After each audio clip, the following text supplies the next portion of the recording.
Prime time के sponsor हैं स्वागत, अदरक, लहसुन और मसाले, 100% प्योर एंड हाइजीनिक। मैं मोहम्मद अमजद अली, प्राइम टाइम में आपका खैर मकदम है। नाज़रीन किराम, जब से कोविड आया है हर एक की ज़िंदगी मुतासिर हुई है। ख़ासकर बच्चों की जो तालीम हासिल कर रहे हैं, ऐसे बच्चों की ज़िंदगी बेहद मुतासिर हुई है।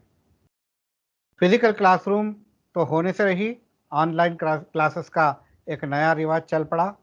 किसी को ये मैसर आ रहा है और किसी को नहीं। कहीं कुछ प्रॉब्लम है तो कहीं कुछ प्रॉब्लम।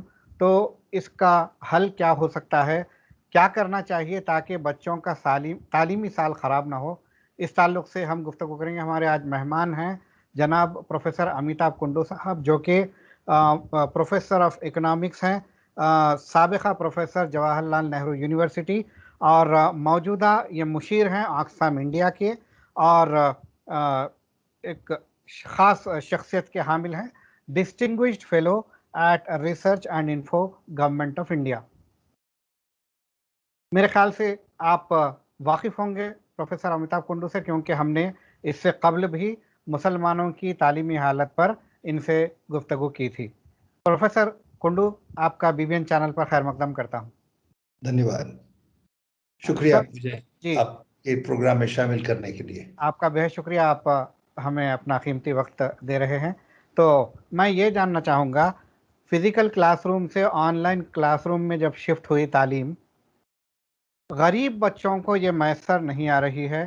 ख़ासकर जो अज़ला में या विलेजेस में रहते हैं, रूरल एरियाज़ के जो बच्चे हैं, उनको तो ना के बराबर ये तालीम मैसर है, जिसकी वजह से उनके तालीमी साल बर्बाद होने का ख़दशा है। पिछला साल शायद बर्बाद भी हो गया है। अगर प्रमोट हो भी जाते हैं तो वो उनके पास वो सब्जेक्ट नॉलेज नहीं होती, वो लर्निंग नहीं होती, जिसके बेसिस पे वो हायर क्लासेस को मूव कर जाएं। इस बारे में आप क्या कहना चाहेंगे? देखिए, अगर आप अंतर्राष्ट्रीय क्षेत्र में तुलनात्मक दृष्टि से देखें तो हमारे मुल्क जो है मानवीय विकास सूचकांक में, ह्यूमन डेवलपमेंट इंडेक्स में बहुत हाई तो नहीं है, लेकिन उससे ज्यादा प्रॉब्लम यह है कि इनइक्वालिटी हमारे मुल्क में, जहां तक तालीम का सवाल है, वहां इनइक्वालिटी बहुत अधिक है। जब मैं हमारे देश को दूसरे विकसित और लेस डेवलप्ड कंट्रीज से कंपेयर करता हूं, तब भी मैं देखता हूं कि एजुकेशनल इनइक्वालिटी जो हमारे देश में है वो दूसरे लेस डेवलप्ड कंट्रीज की तुलना में भी बहुत अधिक है। और अगर आप यूरोप के मुल्कों से कंपेयर करें जो डेवलप्ड है, इनकम इनइक्वालिटी तो हमारे यहाँ जो यूरोप में है उतने बराबर ही है, लेकिन एजुकेशनल इनइक्वालिटी जो है, जो तालीमी जो डिस्पैरिटीज हैं, वो जो है हमारी बुनियाद में ही एक कमजोरी डाल देते हैं। और मैं समझता हूं कि ये जो डिजिटाइजेशन हुआ है, एजुकेशन सिस्टम जो शिफ्ट किया है ऑनलाइन टीचिंग पर, उससे इनइक्वालिटी और बढ़ने की गुंजाइश है। अगर आप देखें, इंटरनेशनल डेवलपमेंट इंडेक्स जो निकलता है, इस इनइक्वालिटी की वजह से, एजुकेशनल इनइक्वालिटी की वजह से जो इंडिया का रैंक है, बहुत हाई तो नहीं है, लेकिन 6 रैंक पीछे चला जाता है, क्योंकि इनइक्वालिटी इन एजुकेशन बहुत हाई है। और मुझे लगता है अब इस साल में या अगले साल का जो सूचकांक निकलेगा, उसमें हमारी जो है गिरावट और अधिक होगी, क्योंकि हमने तालीमी इनइक्वालिटी को बढ़ने से रोक नहीं पाए हैं।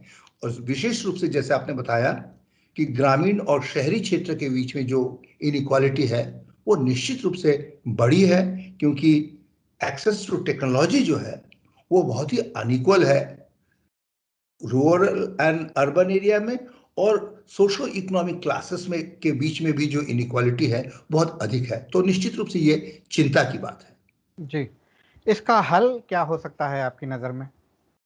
देखिए, हमें शुरू में ऐसा लग रहा था कि डिजिटाइजेशन से और ये जो ऑनलाइन टीचिंग से कुछ जो कमियां थी हमारे तालीमी सिस्टम में, उसको हम एड्रेस कर पाएंगे। जैसे हमारे स्कूलों में टॉयलेट्स नहीं है, लड़कियों के लिए विशेष रूप से फैसिलिटीज उतनी अच्छी नहीं है, कंप्यूटर फैसिलिटीज भी बहुत कम स्कूलों में है, और डिस्टेंस जो है वो काफी दूर पड़ता है। अगर आपने ऑनलाइन कर दिया तो ये कुछ समस्याएं जो है वो सुलझ जाएंगी, क्योंकि आपको टॉयलेट, आप घर ही से पढ़ाई कर रहे हैं, तो ड्रॉप आउट रेट जो है वो कम होने की उम्मीद थी, क्योंकि बच्चियों को स्पेशली ये सिबलिंग्स की देखभाल करने की जिम्मेदारी होती है, अपनी छोटी बच्ची को साथ में रख के। अगर अपने घर में ही कर रहा है तो हम सोच रहे थे कि लड़कियों का जो ड्रॉप आउट रेट होता था बहुत अधिक, वो कम हो सकता है। छोटे मोटे काम जो है करते हुए भी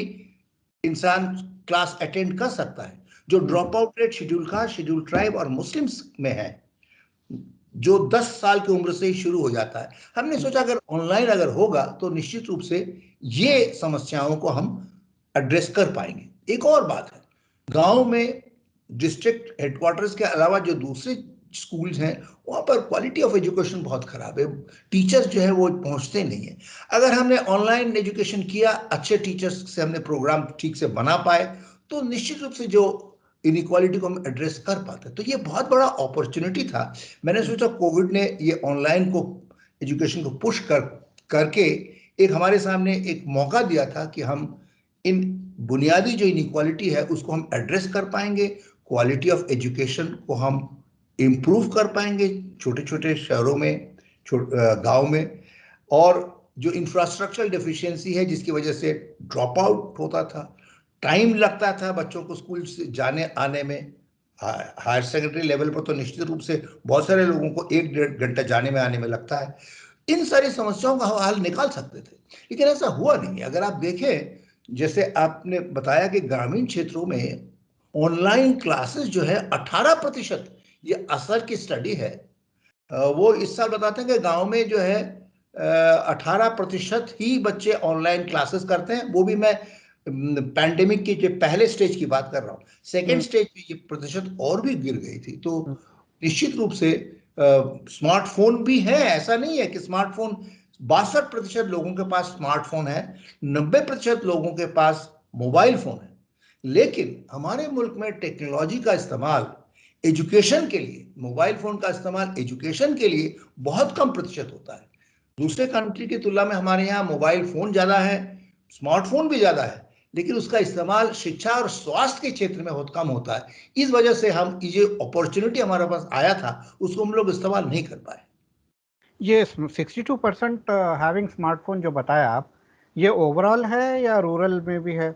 ये रूरल का ही फिगर दे रहा हूँ। ये असर ने जो हाउस होल्ड लेवल पे सर्वे किया था उसमें ये पूछा था कि कितने प्रतिशत लोगों के पास मोबाइल फोन है किसी प्रकार, तो 90% लोगों पर रूरल हाउस होल्ड में एक मोबाइल फोन निश्चित रूप से है। ना वो बच्चों को अवेलेबल है कि नहीं वो नहीं है।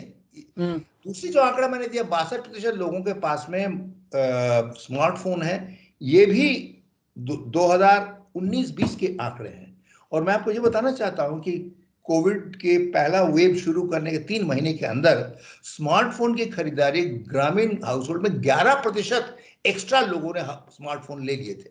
तो कुछ तो इस्तेमाल शिक्षा में भी आया हुआ। लेकिन मैंने एक यूएन के लिए साउथ एशियन कंट्री मुल्कों का हमने कंपेयर किया था, हमने देखा था कि भारतवर्ष में मोबाइल टेक्नोलॉजी तो है, डिजिटाइजेशन भी है, लेकिन उसका इस्तेमाल एंटरटेनमेंट के लिए ज्यादा होता है, हाउस होल्ड एक्टिविटीज के लिए होता है। शिक्षा और स्वास्थ्य के लिए ये जो digital technology, ICT, information communication technology का इस्तेमाल जो है दूसरे कंट्रीज की तुलना में थोड़ा कम है। इसीलिए मुझे लगता है कि हम लोग जो अपॉर्चुनिटी था कि हम एजुकेशन सिस्टम को इम्प्रूव कर पाते, अच्छे अच्छे टीचरों के लेक्चर्स हम गांव तक पहुंचा पाते, और बच्चों को जो स्कूल जाने आने में जो वक्त लगता है वो बचा पाते, और बच्चे घर में अगर करेंगे तो ड्रॉप आउट रेट कम होगा, लड़कियों का ड्रॉप आउट रेट विशेष रूप से कम होगा, जो हमारे लिए चिंता की बात है। लेकिन ये हम कर नहीं पाए। ये मुझे लगता है एक मिस्ड अपॉर्चुनिटी रहा हमारे लिए। जी, आपने बताया कि 62% लोगों के पास स्मार्टफोन है। क्या उनके पास स्पीड इंटरनेट कनेक्शन भी है, हाई स्पीड इंटरनेट कनेक्शन? इसका आंकड़ा हमारे पास नहीं है कि कितने लोगों के पास हाई स्पीड इंटरनेट कनेक्शन है, लेकिन जो चूंकि मैं रूरल डेवलपमेंट इंफ्रास्ट्रक्चर से संबंध रखता हूँ, उसमें उसके बारे में कुछ आंकड़ों को हमने देखा है। लेकिन असर की जो स्टडी है, एनुअल सर्वे जो प्रथम के एक एनजीओ है उसके द्वारा, उसके एसोसिएशन से किया जाता है, उसमें सिर्फ 62% हाउस होल्ड के पास एक स्मार्टफोन है। लेकिन इतने लोगों के पास स्ट्रॉन्ग इंटरनेट कनेक्टिविटी है, ये इसका आंकड़ा उसमें नहीं मिलता। लेकिन जो इलेक्ट्रिफिकेशन का डेटा, डिजिटाइजेशन का पेनिट्रेशन, उसके जो आंकड़े मेरे पास हैं रूरल एरिया के, मुझे नहीं लगता कि 30% लोगों, ये जो स्मार्टफोन जिसके पास है उसमें से 30% से अधिक लोगों के पास स्ट्रॉन्ग इंटरनेट कनेक्टिविटी होगी। लेकिन ये मैं एक रफ एस्टिमेट दे रहा हूं जो मैक्रो डेटा के आधार पर मैंने ये फिगर को निकाला। क्योंकि मैंने इसीलिए पूछा ये कि स्मार्टफोन किसी के हाथ में होना काफ़ी नहीं है। क्लासरूम अटेंड करने के लिए हाई स्पीड नेट रिलायबल होना चाहिए, जब क्लास होती है, जब चलती है, जब नेट में कोई जो है ख़राबी नहीं आनी चाहिए, स्लो डाउन नहीं होने चाहिए, ब्रेकअप नहीं होने चाहिए, तभी जाके ये मुमकिन होगा कि क्लास अटेंड कर पाएंगे। आपने बहुत अच्छी बात बताई। 62% लोगों के पास, हाउस होल्ड के पास स्मार्टफोन होने के बावजूद सिर्फ 18% बच्चे जो है ऑनलाइन क्लासेस कर रहे हैं गांव में। तो सोचिए कितना, उसमें से करीब 20% या 22% लोगों के पास वो जो एजुकेशनल मटेरियल जो है वो आया है। ये भी असर की स्टडी है। और करीब व्हाट्सएप के मैसेजेस जो आते हैं, एजुकेशनल मैसेजेस, वो भी करीब 27% लोगों के पास आया है जिनके पास ये मोबाइल फोन है। इसका मतलब ये है कि निश्चित रूप से जो स्ट्रॉन्ग जो कनेक्टिविटी की जरूरत है, आप बता रहे हैं तालीमी सुधार के लिए और इसको दूर दूर तक पहुंचाने के लिए, आर्थिक और सामाजिक दृष्टि से पिछड़े हुए जो लोग हैं उन तक पहुंचाने के लिए, उसमें निश्चित रूप से हम लोग नहीं कर पाए, क्योंकि ये स्ट्रॉन्ग कनेक्टिविटी जो है वो रिमोट एरियाज में नहीं है। और विशेष रूप से ये जो एजुकेशनली, सोशली और इकोनॉमिकली जो पिछड़े हुए हैं उनके पास ये और भी कम है। जी, अब आते हैं ऐसे स्टूडेंट्स के पास जिनके पास स्मार्टफोन भी है या फिर लैपटॉप की फैसिलिटी है और हाई स्पीड इंटरनेट कनेक्शन भी है, मगर ऐसे बच्चे क्लास में अटेंटिव नहीं रह पा रहे हैं। ताज़ा तरीन खबर के मुताबिक सिर्फ 25% बच्चे, 25% students, they are attentive to the session, classroom session.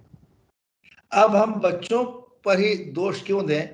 हम लोग तो जो एकेडमिक्स लाइन में हैं वो रोजाना वेबिनार करते हैं। अपना भाषण देने के बाद में हम खुद भी अपना नाम रखते हैं और दुनिया भर के काम करते रहते हैं। ये बात सही है। आज ही एक सेशन में मैं बैठा हुआ था, जब शुरू हुआ, ये कमेटी की मीटिंग थी, जिन्होंने पहले बोल लिया वो स्विच ऑफ करके चले गए, जबकि कमेटी के मीटिंग को एक डिसीजन लेना था कमेटी के अंत में जाके। तो हम लोग कैजुअल हो जाते हैं जब एक विजुअल मीडिया से हम कम्युनिकेट कर रहे हैं, पर्सनली प्रेजेंट नहीं है, तो वो नहीं रह पाता, वो सीरियसनेस हम नहीं दिखा पाते। और हम अक्सर देखे हैं कि पैनल डिस्कशन हो रहा है, अगर मैं चेयर कर रहा हूं तो मैं सबको बता देता हूं कि कब आपसे सवाल पूछूंगा वो आपको बताऊंगा नहीं, ताकि एंड में अगर आप नहीं मिले तो आपको अपसेट मार्क किया जाएगा। तो ये तो बच्चों का भी यही है कि अपना नाम रजिस्टर कर देते हैं, अटेंशन जो है उनका कम रहता है। मैं जब आईएएस के जो ऑफिसर्स के लिए भी मैं जब लेक्चर देता हूं एकेडमी में, ऑनलाइन लेक्चर का असर और निश्चित रूप से जो डायरेक्ट कम्युनिकेशन होता है नजरों से नजरें मिलाकर, उसमें असर निश्चित रूप से अलग होता है। इसका कोई रिप्लेसमेंट नहीं है। तो जैसा कि आपने बताया कि अटेंटिवनेस लाने के लिए टीचरों को नए नए तरीके निकालने पड़ेंगे। जी सेशन जी, के बाद सवाल पूछा जाएगा, जवाब दो तो अटेंडेंस, वरना अटेंडेंस नहीं। ये सही है। आप अगर बच्चों को ये बता देते हैं कि आपसे सवाल पूछे जाएंगे, और वैसे क्लास में पढ़ाते समय भी बच्चों का अटेंशन इधर उधर जाता है, लेकिन जब उनको पता है कि हमारे टीचर जो है कभी भी सवाल पूछ सकते हैं तो थोड़ा सा अटेंटिव ज्यादा रहते हैं।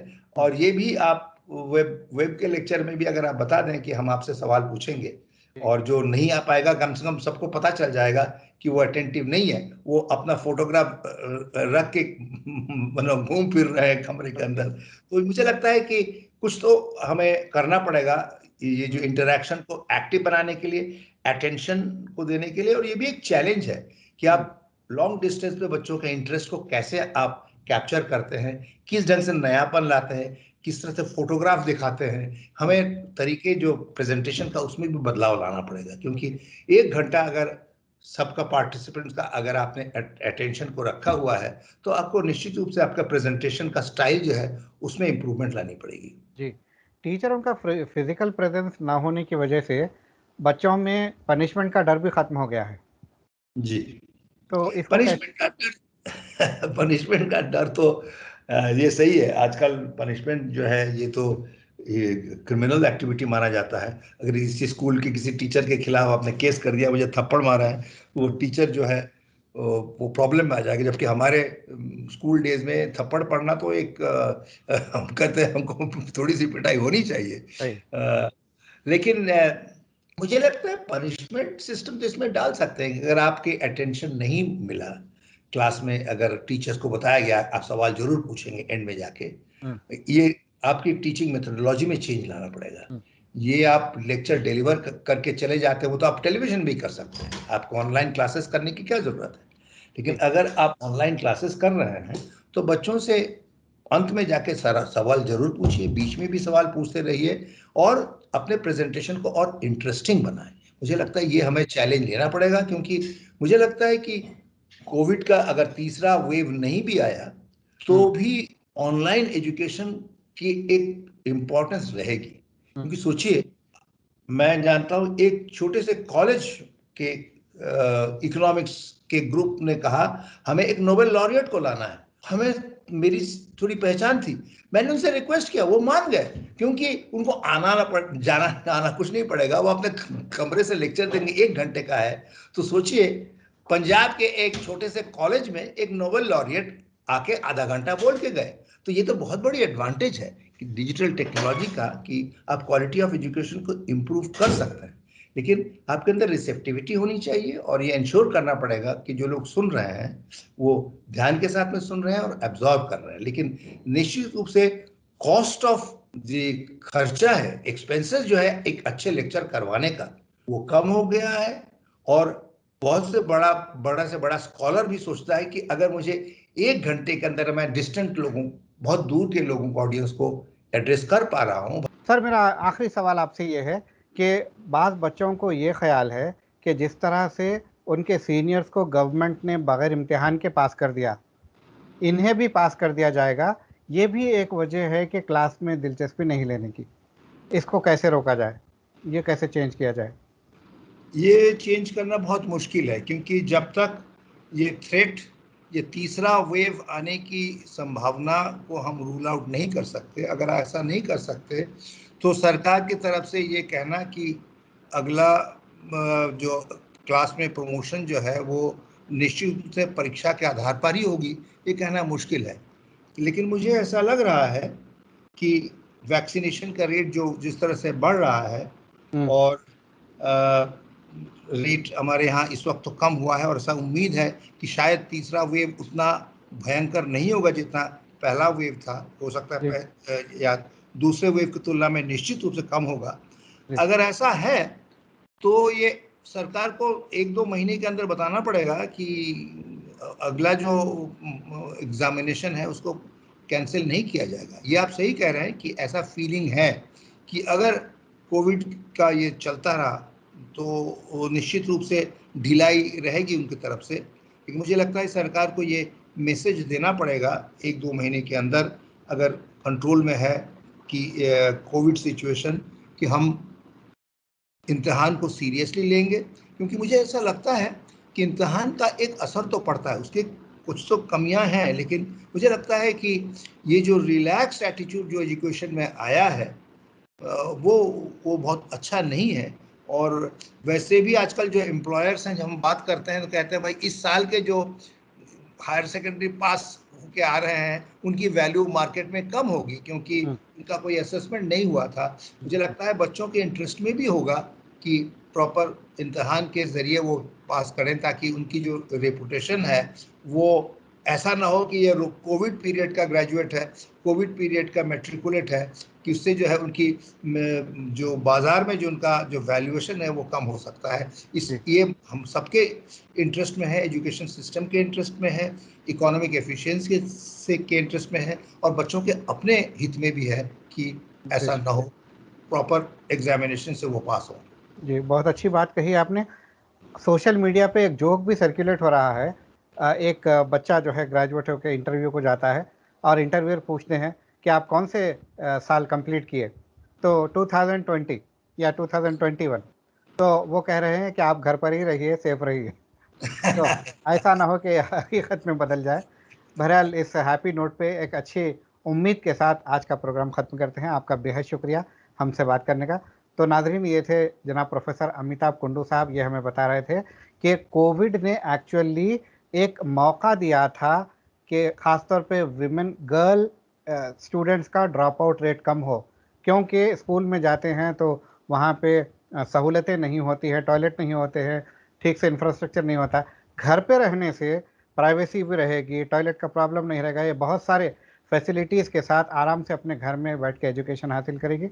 मगर उम्मीद के मुताबिक ऐसा नहीं हुआ, ड्रॉप आउट रेट बढ़ गया है, बहुत सारे लोग एजुकेशन हासिल नहीं कर पा रहे हैं, और टीचर्स को कैंडिडेट्स का अटेंटिवनेस बढ़ाने के लिए नए नए तरीके ईजाद करने पड़ेंगे ताकि बच्चों की तालीमी हालत ख़राब ना हो। इसके अलावा बहुत सारी बातें प्रोफेसर साहब ने की। आप ज़रूर इस प्रोग्राम का भरपूर तरीके से मुशाहिदा करिए, और अगर पसंद आए तो आप इस प्रोग्राम को अपने अहबाब में फॉरवर्ड कीजिए, और हमें दीजिए इजाज़त अगले एपिसोड तक के लिए।